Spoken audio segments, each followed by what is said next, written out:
ಎಲ್ರಿಗೂ ನಮಸ್ಕಾರ. ಇನ್ಫೋಸ್ಟ್ರೀಮ್ ಯೂಟ್ಯೂಬ್ ಚಾನೆಲ್ಗೆ ಎಲ್ರಿಗೂ ಸ್ವಾಗತ. ಈ ವಿಡಿಯೋದಲ್ಲಿ ನಾವು ಸೈಕ್ಲಿಕ್ ರಿಡಂಡೆನ್ಸಿ ಚೆಕ್ ಪ್ರಾಬ್ಲಮ್ ನ ಹೇಗೆ ಸಾಲ್ವ್ ಮಾಡೋದು ಅಂತ ನೋಡ್ತಾ ಹೋಗೋಣ. ಸೊ ಏನ್ ಕೊಟ್ಟಿರ್ತಾರೆ, ಒಂದು ಫ್ರೇಮ್ ಅನ್ನ ಕೊಟ್ಟಿರ್ತಾರೆ ಮತ್ತೆ ಜನರೇಟರ್ ನ ಕೊಟ್ಟಿರ್ತಾರೆ. ಸೊ ಈ cyclic redundancy check error detection ಗೆ ಯೂಸ್ ಆಗುತ್ತೆ. ಎರರ್ ಡಿಟೆಕ್ಷನ್ ಅಂದ್ರೇನು, ಒಬ್ಬ ಸೆಂಡರ್ ಇರ್ತಾನೆ, ಇನ್ನೊಬ್ಬ ರಿಸೀವರ್ ಇರ್ತಾನೆ. ಈ ಸೆಂಡರ್ ಒಂದು ಮೆಸೇಜ್ ನ ರಿಸೀವರ್ಗೆ ಕಳಿಸ್ದ ಅಂತ ಅನ್ಕೊಳ್ಳಿ. ಈ ರಿಸೀವರ್ಗೆ ಕಳಿಸ್ಬೇಕಾದ್ರೆ ನಮ್ಮ ಕಂಪ್ಯೂಟರ್ ಗಳಿಗೆ ಗೊತ್ತಾಗುವಂತದ್ದು ಲ್ಯಾಂಗ್ವೇಜ್ ಯಾವುದು, ಝೀರೋಸ್ ಮತ್ತೆ ಒನ್ಸ್, ಅಂದ್ರೆ ಬೈನರಿ ವ್ಯಾಲ್ಯೂ ಮಾತ್ರ ಗೊತ್ತಾಗೋದು. ಸೊ ನಾವು ಕಳಿಸುವಂತ ಮೆಸೇಜ್ 0 or 1 ಅಲ್ಲಿ ಎನ್ಕೋಡ್ ಆಗ್ಬಿಟ್ಟು ರಿಸೀವರ್ ಸೈಡ್ಗೆ ಹೋಗುತ್ತೆ. ಈ ಸೆಂಡರ್ ಇಂದ ರಿಸೀವರ್ ಸೈಡ್ ಹೋಗ್ಬೇಕಾದ್ರೆ ಏನಾದ್ರೂ ಎರರ್ ಗಳಿದ್ರೆ ಅದನ್ನ ಡಿಟೆಕ್ಟ್ ಮಾಡೋದಕ್ಕೆ ನಾವು ಸೈಕ್ಲಿಕ್ ರಿಡಂಡೆನ್ಸಿ ಚೆಕ್ ನ ಯೂಸ್ ಮಾಡ್ತೀವಿ. ಸೊ ಇನ್ನ ಎರಡು ಮೆಥಡ್ ಯಾವ್ದನ್ನ ಯೂಸ್ ಮಾಡಬಹುದು, ಸಿಂಪಲ್ ಪ್ಯಾರಿಟಿ ಚೆಕ್ ನ ಕೂಡ ಯೂಸ್ ಮಾಡಬಹುದು, ಇಲ್ಲ ಅಂತಂದ್ರೆ ನಾವು ಚೆಕ್ ಸಮ್ ಮೆಥಡ್ ಅನ್ನು ಕೂಡ ಯೂಸ್ ಮಾಡಬಹುದು. ಇಷ್ಟೇ ಸಿಂಪಲ್. ಈಗ ಸೈಕ್ಲಿಕ್ ರಿಡಂಡೆನ್ಸಿ ಚೆಕ್ ನ ಹೇಗೆ ಮಾಡೋದು ಅಂತ ನೋಡ್ತಾ ಹೋಗೋಣ. ಫಸ್ಟ್ ಒಂದು ಫ್ರೇಮ್ ಅನ್ನ ಕೊಟ್ಟಿರ್ತಾರೆ, ಜನರೇಟರ್ ನ ಕೊಟ್ಟಿರ್ತಾರೆ. ಸೊ ಜನರೇಟರ್ ನ ನಾವು ಇನ್ನೊಂದು ಹೆಸರಲ್ಲಿ ಏನ್ ಕರೀಬಹುದು, generator or divisor. So divisor ಅಂತಾನೂ ಕೂಡ ಒಂದೊಂದ್ಸಲಿ ಕೊಟ್ಟಿರ್ತಾರೆ. ಇದನ್ನ ಎರಡು ಮೆಥಡ್ ಅಲ್ಲಿ ಕೊಡ್ತಾರೆ. ಒಂದು ಬಿಟ್ಸ್ ಮೆಥಡ್ ಅಲ್ಲಿ ಕೊಡ್ತಾರೆ. ಸೊ ಇಲ್ಲಿ ಕೊಟ್ಟಿರೋದು ಅದು ಬಿಟ್ಸ್ ಮೆಥಡ್ ಅಲ್ಲಿ ಡೈರೆಕ್ಟ್. ಇನ್ನೊಂದು ಏನ್ ಮಾಡ್ತಾರೆ, ಪಾಲಿನಾಮಿಯಲ್ ಮೆಥಡ್ ಅಲ್ಲಿ ಕೊಡ್ತಾರೆ. Polynomial method. ಸೊ ಪಾಲಿನಾಮಿಯಲ್ ಅಲ್ಲಿ ಏನಾದ್ರೂ ಡಿವೈಸರ್ ಅಥವಾ ಜನರೇಟರ್ ನ ಕೊಟ್ರೆ ಬಿಟ್ಸ್ ಗೆ ಕನ್ವರ್ಟ್ ಮಾಡ್ಕೋಬೇಕು. ಸೊ ಹೇಗೆ ಬಿಟ್ಸ್ ಗೆ ಕನ್ವರ್ಟ್ ಮಾಡೋದು ಅಂತಂದ್ರೆ, example ಅವ್ರೇನಾದ್ರು x⁴ plus 2x plus 1 ಈ ರೀತಿ ಕೊಟ್ಟಿದ್ದಾರೆ ಅಂತ ಅನ್ಕೊಳ್ಳಿ ಪಾಲಿನಾಮಿಯಲ್. ಫಸ್ಟ್ ಸ್ಟಾರ್ಟ್ ಆಗ್ತಿರೋದಲ್ಲಿ x⁴ ಇಂದ ಶುರು ಆಗ್ತಾ ಇದೆ. ಸೊ ಏನ್ ಮಾಡ್ತೀನಿ, 2⁴, ನೆಕ್ಸ್ಟ್ 2⁴2, 2⁴1, 2⁴0 ಅಂತ ಬರೀತೀನಿ. 2⁴0 ನ ವ್ಯಾಲ್ಯೂ ಏನಾಗಿರುತ್ತೆ, ಯಾವಾಗಲೂ 1 ಆಗಿರುತ್ತೆ. ಸೊ 2⁴0 ವ್ಯಾಲ್ಯೂ ಏನೋ 1. ಈಗ ಇಷ್ಟನ್ನ ಈ ಕೊಟ್ಟಿರುವಂತ ಪಾಲಿನಾಮಿಯಲ್ ಜೊತೆ ಕಂಪೇರ್ ಮಾಡಿ. ಸೊ ಪಾಲಿನಾಮಿಯಲ್ ಜೊತೆ ಕಂಪೇರ್ ಮಾಡಿದ್ರೆ ಏನ್ ಗೊತ್ತಾಗುತ್ತೆ, x⁴ ಕೊಟ್ಟಿದ್ದಾರಾ, ಸೊ ಹೌದು ಇದನ್ನ 2⁴ ಕೊಟ್ಟಿದ್ದಾರೆ. ಸೊ 1. ನೆಕ್ಸ್ಟ್ x⁴2 ಏನಾದ್ರೂ ಇದೆಯಾ ಕ್ವಶನ್ ಅಲ್ಲಿ, x⁴2 ಇಲ್ಲ. ಸೊ ಏನ್ ಮಾಡಬೇಕು, 0. ನೆಕ್ಸ್ಟ್ 2⁴1 ಕೊಟ್ಟಿದ್ದಾರಾ, ಸೊ 2⁴1 ಏನಾದ್ರೂ ಇದೆಯಾ, 2⁴1 ಅಂತಂದ್ರೆ ಏನು, x⁴1. 2⁴1 ಅಂದ್ರೆ x⁴1 ಇದೆಯಾ, ಸೊ ಇದೆ. ಸೊ 1. ನೆಕ್ಸ್ಟ್ 1 ಇದೆಯಾ, 2⁴0 ಅಂದ್ರೆ ಏನು, 1 ಅಲ್ವಾ. ಸೊ 1 ಇದೆಯಾ, ಸೊ 1 ಇದೆ. ಸೊ 1 1 0 1 1 ಈ ರೀತಿ ನಾವು ಜನರೇಟರ್ ಅಥವಾ ಡಿವೈಸರ್ ನ ಮಾಡಿಕೊಂಡು ಪ್ರಾಬ್ಲಮ್ ನ ಸಾಲ್ವ್ ಮಾಡಬೇಕಾಗುತ್ತೆ.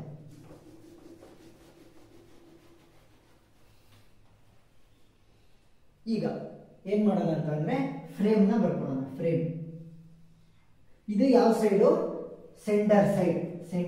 ಇದು ಸೆಂಡರ್ ಇಂದ ನಾವು ಮೆಸೇಜ್ ಅನ್ನ ಕಳಿಸಬೇಕಾದ್ರೆ ನಡೆಯುವಂತ ಪ್ರೋಸೆಸ್. ನೆಕ್ಸ್ಟ್ ರಿಸೀವರ್ ಸೈಡ್ ಅಲ್ಲಿ ಏನ್ ನಡೆಯುತ್ತೆ ಬರೆಯೋಣ. ಫಸ್ಟ್ ಫ್ರೇಮ್ ನ ಬರ್ಕೊಳ್ಳಿ. 1 1 0 1 0 1 1 0 1 1. ಸೊ ಇವಾಗ ಏನ್ ಮಾಡಿದ್ವಿ, ಕೊಟ್ಟಿರುವಂತ ಫ್ರೇಮ್ ಗಳನ್ನ ಅಲ್ಲಿಗೆ ಬರ್ದಾಯ್ತು. ಇವಾಗ ಜನರೇಟರ್ ನ ನೋಡಿ. ಸೊ ಜನರೇಟರ್ ಅಲ್ಲಿ ಎಷ್ಟು ಬಿಟ್ಸ್ ಇದೆ, 1 2 3 4 5. ಸೊ 5 ಅಂತಂದ್ರೆ n-1 which is equal to 5 - 1. ಎಷ್ಟು, 5 - 1 4. 4 ನಂಬರ್ ಆಫ್ ಝೀರೋಸ್ ನ ನಾವು ಫ್ರೇಮ್ ಗೆ ಆಡ್ ಮಾಡಬೇಕು. 4 ನಂಬರ್ ಆಫ್ ಝೀರೋಸ್ ನ ನಾವು n-1 ನಂಬರ್ ಆಫ್ ಝೀರೋಸ್ ನ ಫ್ರೇಮ್ ಗೆ ಆಡ್ ಮಾಡಬೇಕು. ಸೊ ಏನಾಯ್ತು ಇಲ್ಲಿ, 1 2 3 4 ಝೀರೋಸ್ ನ ನಾನು ಸೆಂಡರ್ ಸೈಡ್ ಅಲ್ಲಿ ಆಡ್ ಮಾಡಿದ್ದೀನಿ. ಯಾಕಂದ್ರೆ ಸೆಂಡರ್ ಸೈಡ್ ಇಂದ ರಿಸೀವರ್ ಸೈಡ್ ಹೋಗ್ಬೇಕಾದ್ರೆ ಏನಾದ್ರೂ ಕರೆಕ್ಟ್ ಆದ್ರೆ ಸೊ ಇದನ್ನ ತೆಗೆದ್ಬಿಟ್ಟು ನಾವು ಚೆಕ್ ಮಾಡ್ತಾ ಹೋಗ್ಬೋದು. ಈಗ ಡಿವೈಸರ್ ಏನೋ ಅವರೇ ಡೈರೆಕ್ಟ್ ಆಗಿ ಕೊಟ್ಟಿದ್ದಾರೆ, 1 0 0 1 1. ಸೊ ಅದನ್ನ ಇಲ್ಲಿ ಬರ್ಕೊಳ್ಳಿ, 1 0 0 1 1. ಸಿಂಪಲ್ ಟ್ರಿಕ್ ನ ಹೇಳ್ಕೊಡ್ತೀನಿ. ಏನು ಅಂತಂದ್ರೆ ಇದರಲ್ಲಿ XOR ಗೇಟ್ ನ ಯೂಸ್ ಆಗುತ್ತೆ. XOR ಗೇಟ್ ಅಂದ್ರೆ ಏನು, ಸೇಮ್ ಇದ್ರೆ 0, ಸೇಮ್ ಇದ್ರೆ 0, ಡಿಫರೆಂಟ್ ಇದ್ರೆ 1. ಸೇಮ್ ಇದ್ರೆ 0, ಡಿಫರೆಂಟ್ ಇದ್ರೆ 1. ಇದೆ ಸಿಂಪಲ್. ಇದೊಂದು ಫಾರ್ಮುಲಾನ, ಇದೊಂದು ಮೆಥಡ್ ನ ಇಟ್ಕೊಂಡು ಇಡೀ ಪ್ರಾಬ್ಲಮ್ ನ ನಾವು ಸಾಲ್ವ್ ಮಾಡ್ತಾ ಹೋಗೋಣ. ಈಗ 0 ಮತ್ತೆ 1 ಸೇಮ್ ಡಿಫರೆಂಟ್ ಇದೆ. ಸೊ ಡಿಫರೆಂಟ್ ಇದ್ರೆ 1. ನೆಕ್ಸ್ಟ್ 1 ಮತ್ತೆ 1 ಮತ್ತೆ 1 ಸೇಮ್. ಸೊ 0 ಮತ್ತೆ 0 ಸೇಮ್. ಸೊ 0 1 ಮತ್ತೆ 0 ಎರಡು ಕೂಡ ಡಿಫರೆಂಟ್. 1 ಬರೀಬೇಕು. 1 ಮತ್ತೆ 1 ಎರಡು ಕೂಡ ಸೇಮ್, ಸೊ 0 ನ ಬರೀಬೇಕು. ಈಗ ಏನ್ ಮಾಡಬೇಕು ಅಂತಂದ್ರೆ ನಾವು ಸ್ಟಾರ್ಟ್ ಎಲ್ಲಿಂದ ಮಾಡಬೇಕು, 1 ಇಂದನೇ ಶುರು ಮಾಡಬೇಕು, 1 ಇಂದ ಶುರು ಮಾಡಬೇಕು. ಸೊ ಈ 0 ಏನಿದೆಯಲ್ಲ ಅದನ್ನ ನಾನು ಕ್ಯಾನ್ಸಲ್ ಔಟ್ ಮಾಡ್ತೀನಿ, ಅದನ್ನ ನಾನು ಕನ್ಸಿಡರ್ ಮಾಡಾಗಿಲ್ಲ. ಈಗ ಎಷ್ಟು ಬಿಟ್ಗಳಾಯ್ತು, 1 2 3 4. ಆದ್ರೆ ಡಿವೈಸರ್ ಅಲ್ಲಿ ಇರೋದೆಷ್ಟು, 1 2 3 4 5. ಸೊ ಏನ್ ಮಾಡ್ತೀನಿ, ಒಂದು ಬಿಟ್ ಅನ್ನ ಕೆಳಗಡೆ ಇಳಿಸ್ಕೊತೀನಿ.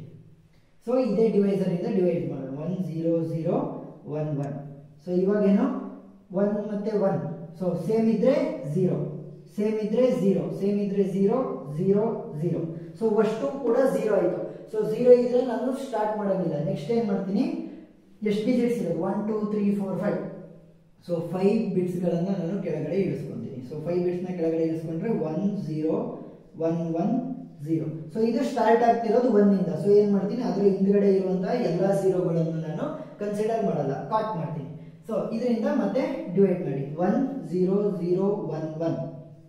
ಈಗ 0 ಮತ್ತೆ 1 ಡಿಫರೆಂಟ್ ಇದ್ರೆ 1 1 ಮತ್ತೆ 1 ಸೇಮ್ ಇದೆ 0, 1 ಮತ್ತೆ 0 ಡಿಫರೆಂಟ್ 1, 0 ಮತ್ತೆ 0 ಸೇಮ್ ಇದೆ, ಸೊ 0 1 ಮತ್ತೆ 1 ಸೇಮ್ 0. ಇವಾಗ ಏನಾಯ್ತು, 1 ಇಂದ ನಾನು ಶುರು ಮಾಡಬೇಕು, ಅದ್ರ ಹಿಂದಗಡೆ ಇರುವಂತ ಎರಡು 0ಗಳನ್ನು ಕೂಡ ನಾನು ಕ್ಯಾನ್ಸಲ್ ಮಾಡ್ಕೊಂಡೆ. ಇವಾಗ ಎಷ್ಟು ಬಿಟ್ಸ್ ಇದೆ ನನ್ನ ಹತ್ರ, 3 ಬಿಟ್ಸ್. ನನ್ನ ಡಿವೈಸರ್ ಎಷ್ಟು, 5 ಬಿಟ್ಸ್. ಸೊ ಏನ್ ಮಾಡ್ತೀನಿ, ಇನ್ನ ಎರಡನ್ನ ನಾನು ಕೆಳಗಡೆ ಇಳಿಸ್ಕೊತೀನಿ, 2 ಬಿಟ್ಸ್ಗಳನ್ನು 0 ಮತ್ತೆ 0.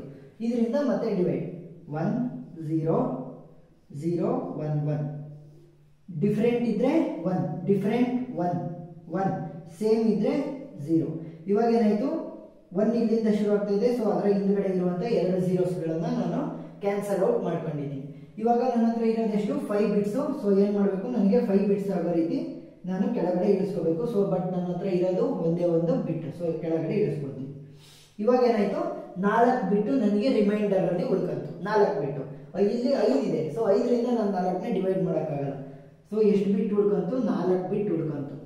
ಸೊ ನಾನು ಸ್ಟಾರ್ಟಿಂಗ್ ಅಲ್ಲಿ ಏನ್ ಮಾಡಿದ್ದೆ, n-1 ಅಂದ್ರೆ 4 0ಗಳನ್ನು ನಾನು ಸೆಂಡರ್ ಸೈಡ್ ಅಲ್ಲಿ ಆಡ್ ಮಾಡಿದ್ದೆ. ಇವಾಗ ಏನ್ ಮಾಡ್ಬೇಕು ಅಂತಂದ್ರೆ ರಿಸೀವರ್ ಸೈಡ್ ಅಲ್ಲಿ, receiver side, so receiver side ಅಲ್ಲಿ ಏನಾಗುತ್ತೆ, ಸೇಮ್ ಫ್ರೇಮ್ ನ ಬರ್ಕೊಳ್ಳಿ, ಇಲ್ಲಿರುವಂತ ಫ್ರೇಮ್ ನ ಬರೀಬೇಕು, 1 1 0 1 0 1 1 0 1 1. ಸೊ ಇದಕ್ಕೆ ನಾವೇನ್ ಮಾಡಿದ್ವಿ, 4 0ಗಳನ್ನ ಆಡ್ ಮಾಡಿದ್ವಲ್ವಾ. ಸೊ ಆ 4 0 ಜಾಗದಲ್ಲಿ ಏನ್ ಮಾಡಬೇಕು, ಈ 4 ಬಿಟ್ಗಳನ್ನ ಬರಿಬೇಕು. ಯಾವುದು, 1 1 1 0. ಸೊ ಇದು ಅಷ್ಟೊಂದು ತಗೊಂಡಾದ್ಮೇಲೆ ಮತ್ತೆ ಏನ್ ಮಾಡಬೇಕು, ಸೇಮ್ ಡಿವೈಸರ್ ಅಥವಾ ಜನರೇಟರ್ ಏನೋ 1 0 0 1 1 ಇಂದಲೇ ನಾವು ಮತ್ತೆ ಡಿವೈಡ್ ಮಾಡ್ತಾ ಬರಬೇಕು. ಸೊ ಫೈನಲ್ ಆಗಿ ಇದ್ರದ್ದು ರಿಮೈಂಡರ್ ಏನಾಗುತ್ತೆ, 0 ಬರುತ್ತೆ. Remainder is equal to 0. So ಇದ್ರದ್ದು ರಿಮೈಂಡರ್ ಏನಾದರೂ 0 ಬಂದ್ರೆ, ಇದೇ ಪ್ರೋಸೆಸ್ ನಾವು ಕಂಟಿನ್ಯೂ ಮಾಡಿದ್ರೆ ಇದರಲ್ಲಿ ಏನಾಗುತ್ತೆ, 0 ಬರುತ್ತೆ. ನಿಮಗೆ ಗೊತ್ತಿದೆಯಲ್ಲ ಏನು ಶಾರ್ಟ್ ಟ್ರಿಕ್ ಅಂತ. ಸೊ ಅದನ್ನ ಯೂಸ್ ಮಾಡ್ಕೊಂಡು ಮಾಡಿ.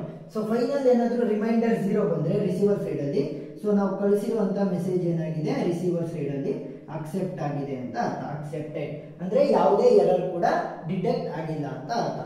ಸೊ ಅರ್ಥ ಆಗಿದೆ ಅಂತ ಅನ್ಕೊಂತೀನಿ. ಏನಾದರೂ ಡೌಟ್ ಇದ್ರೆ ಕಮೆಂಟ್ ಸೆಕ್ಷನ್ ಅಲ್ಲಿ ತಿಳಿಸಿ. Thank you.